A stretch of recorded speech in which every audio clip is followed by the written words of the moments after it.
जय हिंद दोस्तों, स्वागत है आप सभी का मेरे भाई एक बहुत ही जबरदस्त वीडियो में। और आज की वीडियो में हम यहां पर आरबी टेक्नीशियन की पूरी तरीके से पोस्टमार्टम करने वाले हैं कि भैया ये जो वैकेंसी आई है 6557, इसमें ग्रेड 1 का कितना है, ग्रेड 3 का कितना है। इसमें लोग जो कंफ्यूज हैं कि भाई यहां पर हम जो डिग्री लेकर के चल रहे हैं उसके आधार पर 1 भर सकते हैं कि 3 भर सकते हैं, क्या दोनों के फॉर्म अलग भरने हैं कि यहां पर जो है एक ही फॉर्म से हो जाएगा, नेगेटिव मार्किंग है कि नहीं, एज का यहां पर क्या क्राइटेरिया है, फीस का यहां पर क्या मामला है, सैलरी हमें कितनी मिलती है, प्रमोशन से हम कहां तक जाएंगे, पढ़ना क्या पड़ेगा, कट ऑफ कितनी गई थी, तमाम तरह के मन में आपके ऐसे सवाल होने वाले हैं। तो आज इस अकेली वीडियो से हम आपके सारे सवालों का जवाब हम आपको दे देंगे और सारी चीजें हम आपकी क्लियर कर देंगे। सबसे पहले बात करते हैं तो यहां पर रेलवे के माध्यम से ये वैकेंसी आती है, आरआरबी टेक्नीशियन आप इसको कह सकते हैं। इस बार की टोटल वैकेंसी 6557 है। इस 6557 में अगर हम देखेंगे तो ग्रेड 1 का जो वैकेंसी है वो 323 है और यहां ग्रेड 3 का जो वैकेंसी है 6234 है। ठीक है, इसमें अगर हम बात करते हैं तो 323 मतलब ये जो पद है ये स्टेशन मास्टर के लेवल के बराबर का पद है। लेवल 5 हम इसे कहते हैं जिसकी बेसिक पे इतनी होती है बट सैलरी लगभग इसकी डबल के बराबर हो जाती है, डीए एचआरए और सारी चीजों को जोड़ करके। और यहां पर ये लेवल 2 की पोस्ट है जिसकी बेसिक पेमेंट 19,900 है। ठीक है, क्या पहली बार इतनी वैकेंसी आई है? तो ऐसा बिल्कुल भी नहीं है मेरे भाई, पहली बार नहीं है। इसके पहले भी काफी सारे वैकेंसी आ चुके हैं जो हम आपको दिखाएंगे। बट सबसे महत्वपूर्ण जो बात है वो आपके सामने ये है कि इन दोनों के जो फॉर्म है वो अलग अलग हैं और आपको दोनों के फॉर्म अलग अलग भरने पड़ेंगे।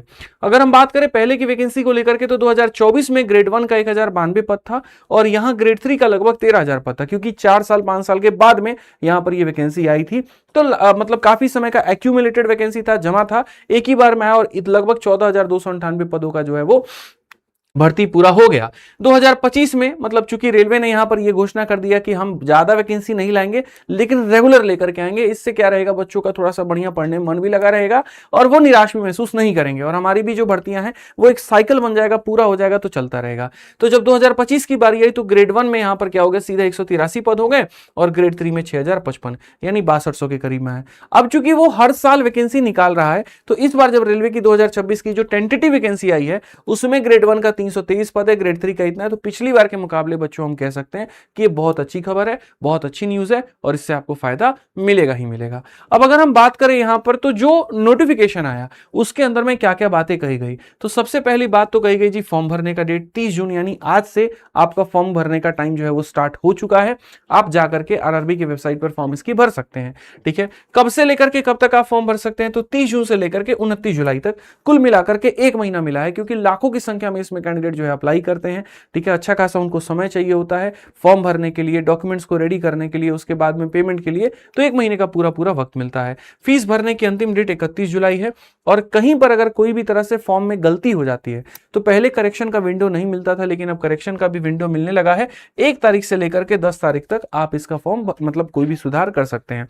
होता क्या था कि जैसे लोग फॉर्म जो होता है वो साइबर कैफे वाले से भरवाते हैं। ठीक है, तो फॉर्म में जैसे मान लीजिए नाम में कहीं पर कोई मिस्टेक हो गया, फादर नेम में कहीं कोई मिस्टेक हो गया, परसेंट भरने में कहीं कोई मिस्टेक हो गया, तो बेचारा बच्चा पहले बहुत मेहनत से तैयारी करता था और एक बार गलती हो गई तो पूरा का पूरा मेहनत उसका पूरा फिर जाता था। तो इसी का मेरे भाई नोटिफिकेशन में ये निकाल दिया गया कि कोई बात नहीं, आप फॉर्म भर लीजिए, फाइनल प्रिंट आउट देख लीजिए, अगर उसमें कहीं पर कोई गलती आपको नजर आता है, बाद में आपको लगता है कुछ छूट गया है, तो आप आराम से 10 दिनों के लिए फिर से हम दोबारा विंडो खोलेंगे तो इसमें जाकर के आप अपना करेक्शन जो है वो कर पाएंगे।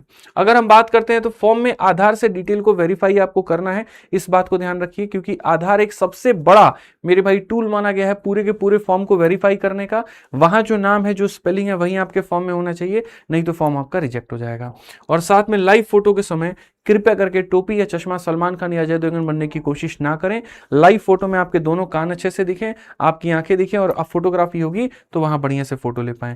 पहले क्या होता था, फोटो अपलोड करने के ऑप्शन होते थे तो लोग बाबा आदम जमाने का फोटो अपलोड कर देते थे और सेंटर पे जाते थे तो सेंटर वाला देख के मिलाता था तो बोलता था तुम नहीं हो, भागो। तो इस समस्या को दूर करने के लिए फॉर्म भरते वक्त में उस समय तुम कैसे दिख रहे हो उसका फोटो ले लिया जाएगा, तो सेंटर पर जब जाओगे तो भगाया नहीं जाएगा, सेम कैंडिडेट मान करके पेपर दिया जाएगा।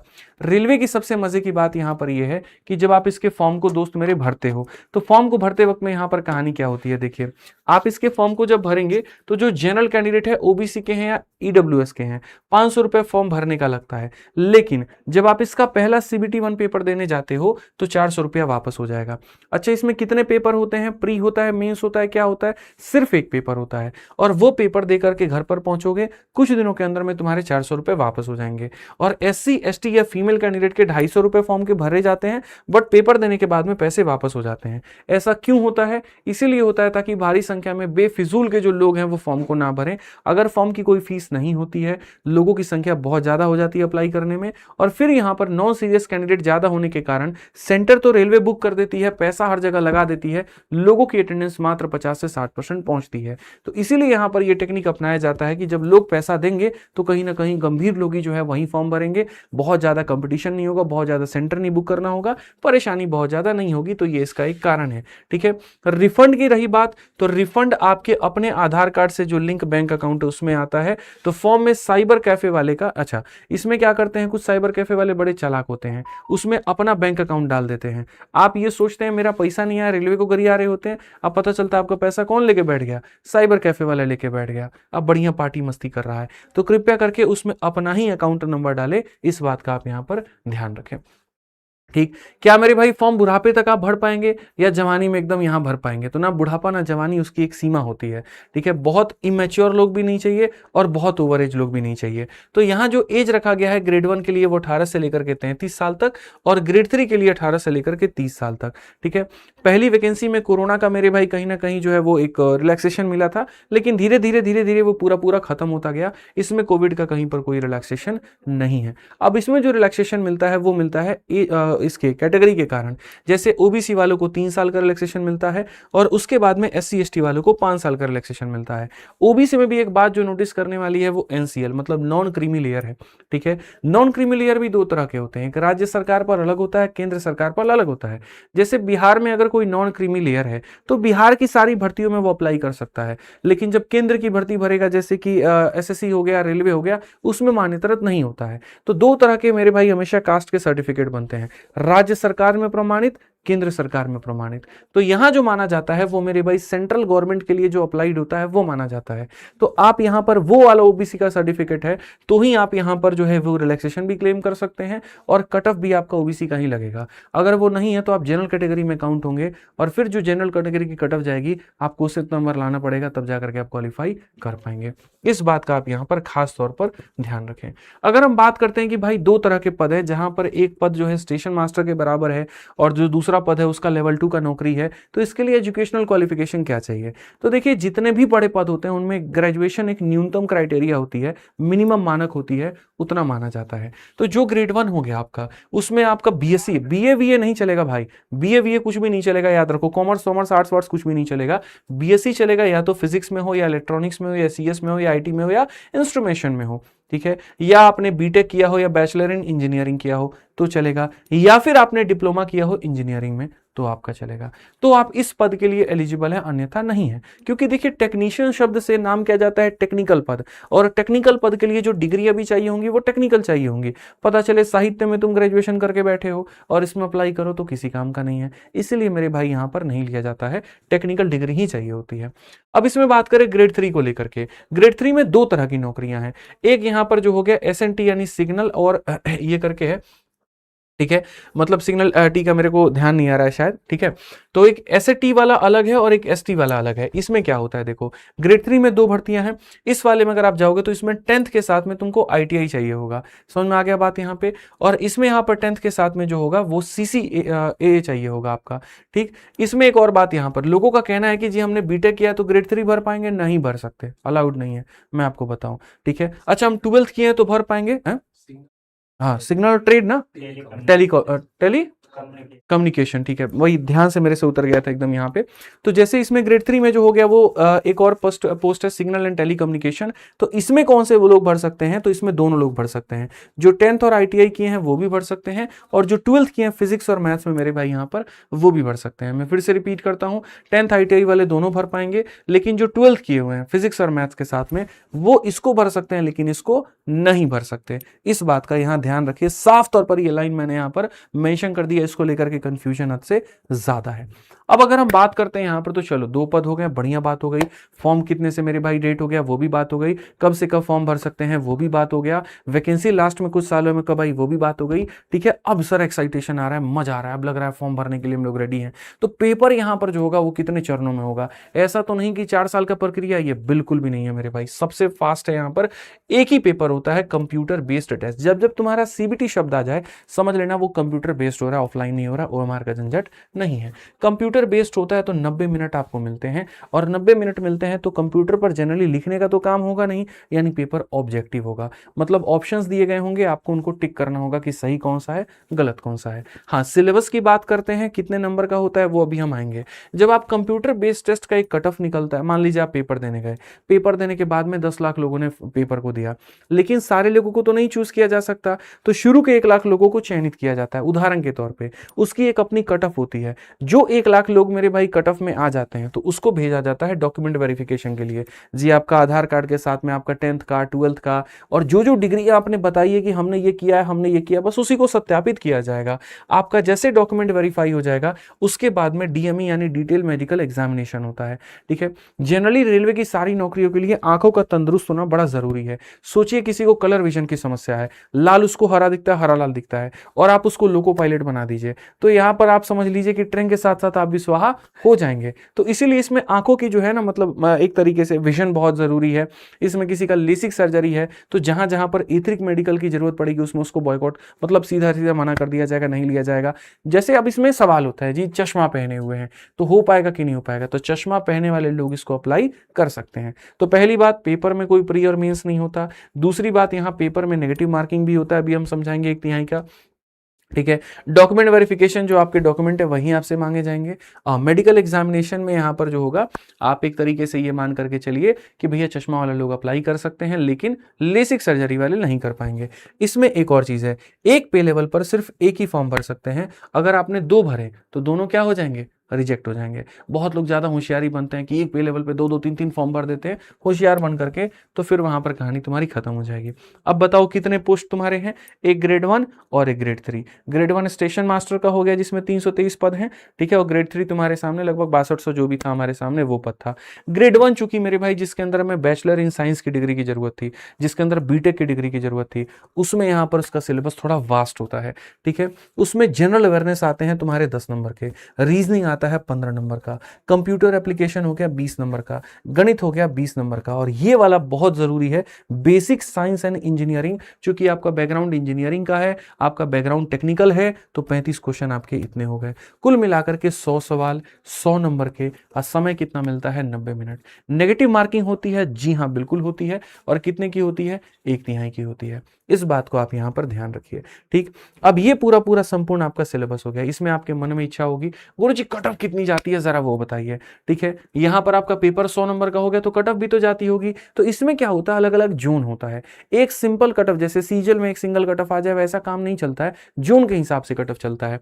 जैसे सिकंदराबाद एक जोन है, रांची एक जोन है आरआरबी का, कोलकाता एक जोन है, प्रयागराज एक जोन है, ये सारे अलग अलग हैं। तो सिकंदराबाद में बात करें तो पिछली बार जो वैकेंसी थी इसमें ग्रेड 1 की, वो 76 वैकेंसी थी, और उसमें यूआर की जो कट ऑफ गई थी वो कितनी गई थी, 73। यानी दिमाग में भी फिट करके चलना है कि 75 से ज्यादा नंबर लेके आना पड़ेगा। ठीक है, एससी की जो कट ऑफ गई थी वो यहाँ पर 59 थी, एसटी की इतनी थी, ओबीसी का लगभग 70 था, ईडब्ल्यूएस का इतना था, एक सर्विसमैन का इतना। ऐसे ही रांची जोन में अगर हम बात करें तो 71 हो गया इसका, और ओबीसी का 65 हो गया। ठीक है, तो अलग अलग जोन के बच्चों अलग अलग कट ऑफ होते हैं। जनरली जो कट ऑफ होते हैं, अगर हम ओबीसी की बात करें तो मेरे भाई 60 से लेकर के 70 के बीच में आपका कट ऑफ आता है, और इसमें बात करें तो 65 से लेकर 75 के बीच में आपका कट ऑफ आता है। चूंकि दशमलव में अंक है यहाँ पर, तो आप देख सकते हैं ये सारे के सारे नॉर्मलाइज्ड हैं, मतलब इसका पेपर अलग अलग शिफ्टों में होता है, और अलग अलग शिफ्टों में होता है तो कठिनाई के स्तर पर इसमें नॉर्मलाइजेशन किया जाता है। नॉर्मलाइजेशन में किसी के नंबर बढ़ाए जाते हैं, किसी के नंबर कम किए जाते हैं। तो रॉ स्कोर मेरी तरफ से, मतलब अगर आप कंफर्म सिलेक्शन चाहते हैं तो 70 नंबर तो मान करके चलिए, कितना नंबर तो आपको लाना पड़ेगा बच्चों। ठीक है, ये हो गया ग्रेड 1 का, जो स्टेशन मास्टर की नौकरी के बराबर है, मतलब उतने के पावर के बराबर है।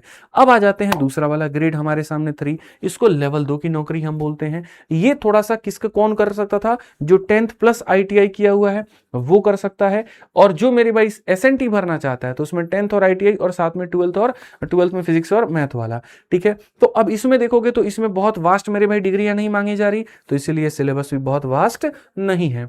गणित सीधा सीधा 25 नंबर का हम पढ़ा रहे, गणित विश्वास करो पूरा 25 का 25 नंबर आएगा। रीजनिंग में आपके आकाश चतुर्वेदी सर पढ़ाते हैं, जबरदस्त 25 नंबर का उसका है आ जाएगा।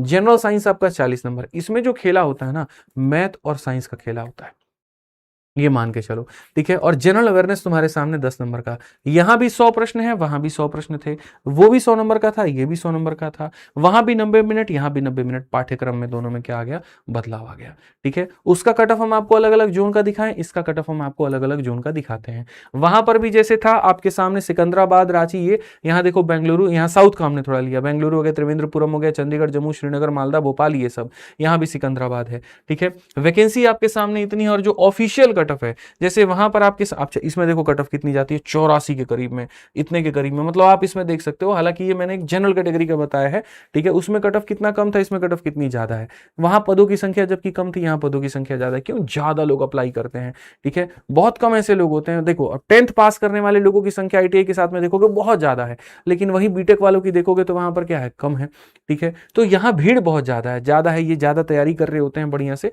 तो इसकी कट ऑफ जो होती है वो हमेशा क्या होती है, ज्यादा जाती है। तो इसमें तो आप ये देख लीजिए, आपके सामने नंबर है, तैयारी करनी पड़ेगी।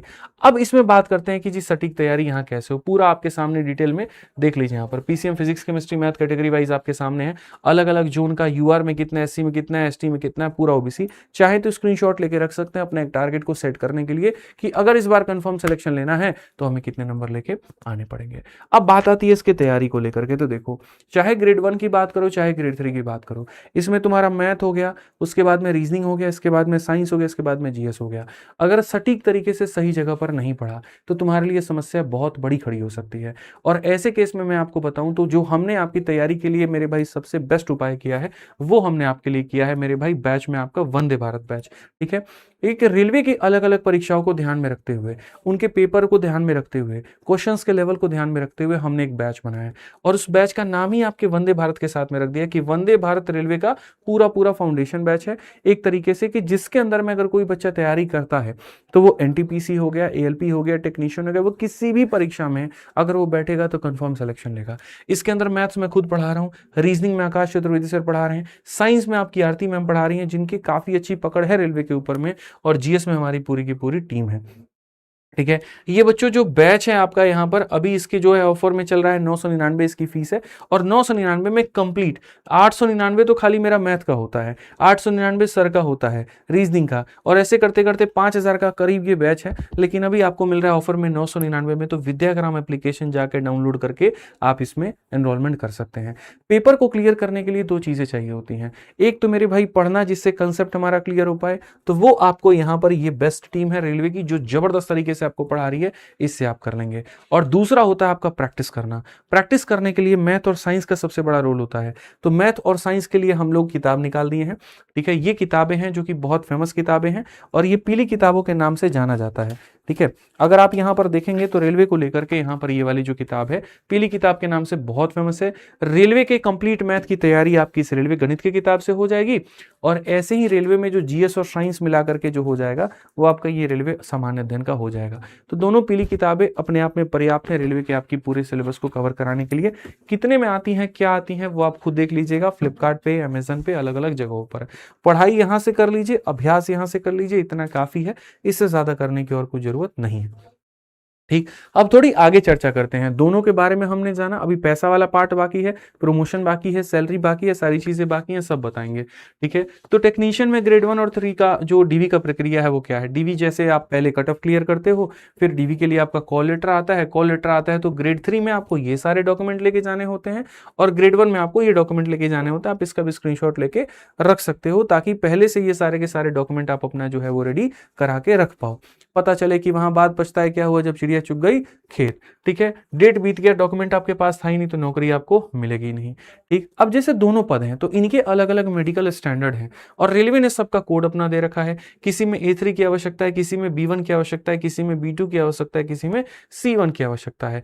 साफ तौर पर कहा गया चश्मा लगा है तो कोई दिक्कत की बात नहीं है, लेकिन याद रखिएगा जितने भी पोस्ट हैं जिसमें A3 का मेडिकल स्टैंडर्ड मांगता है उसमें लेसिक सर्जरी जो है वो मान्य नहीं है। फिर भी कई लोग लेसिक लगा लेते हैं और ऐसे तरीके से लेसिक करवाते हैं कि पता भी नहीं चलता है, छिप जाता है, ठीक है। बट आप इस बात का ध्यान रखें, रिस्क लेना कोई फायदेमंद की बात नहीं है, क्योंकि दो पद हैं आपके। एक ग्रेड 1 है मेरे भाई, जो कि स्टेशन मास्टर के बराबर है, लेवल 5 की नौकरी, और एक ग्रेड आपके सामने 3 है, जो लेवल 2 की नौकरी है।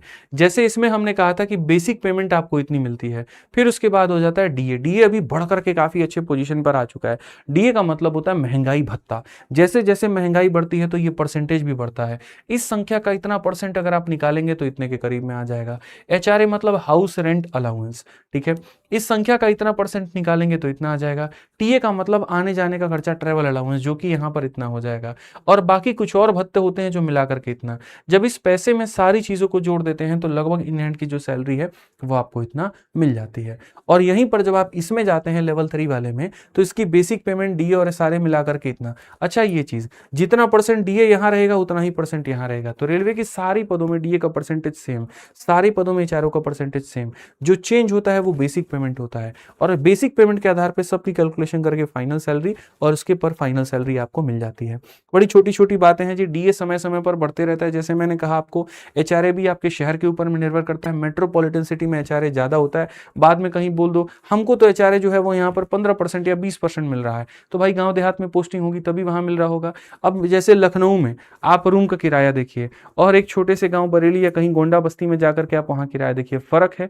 तो जैसे जैसे शहर की महंगाई होती है उसका परसेंटेज भी वैसे होता है। मुंबई में सोचिए कितना महंगा है रहना, कौन नौकरी करने जाएगा? रेंटे वहां 20,000 रुपया है। बोलोगे सरकार को हाथ जोड़ते कहीं और पोस्टिंग दे दीजिए, यहाँ मत दीजिए, हम नहीं सर्वाइव कर पाएंगे, तो सरकार भी कहती है कोई बात नहीं, महंगा शहर पर हम तुमको पैसा ज्यादा देंगे, नहीं हुआ तो हमारा क्वार्टर है, तुम उसमें रह लेना।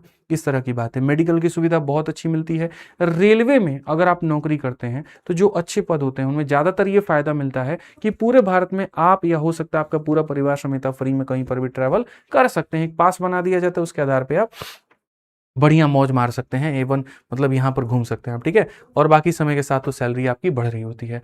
लोगों की ये इच्छा होती है कि जी हम अगर मान लीजिए लग रहे हैं तो हमारे प्रमोशन का जो है मेरे भाई क्या है, कहाँ से हम जो है प्रमोट होकर के जाएंगे। तो ये कुछ प्रमोशन के क्राइटेरिया हैं, grade 3, grade 2, grade 1, senior technician, ये बहुत बातें हैं, आगे की बातें यहाँ पे। जैसे मान लीजिए कोई ग्रेड 3 पर है और ग्रेड 3 से प्रमोट होके जाना है, तो ग्रेड 3 से प्रमोट होकर ग्रेड 2 पर आते हो, ग्रेड 2 से प्रमोट होकर ग्रेड 1 पर आते हो, ठीक है। और जो ग्रेड 1 वाले हैं वो कहाँ प्रमोट होकर जाएंगे, तो वो आगे सीनियर टेक्नीशियन पे। तो 3 वाले के पास इतने प्रमोशंस हैं, और 3 वाले के पास में यहाँ तक आने का है, और 1 वाले के पास में खाली एक पद पर जाने का है, वो है सीनियर टेक्नीशियन का। 3 से आगे जैसे प्रमोशन के पाथ मैंने कहे कि 3 के बाद में 2 पे, 2 के बाद में 1 पे, फिर सीनियर टेक्नीशियन, फिर जूनियर, फिर इस तरह से करके है।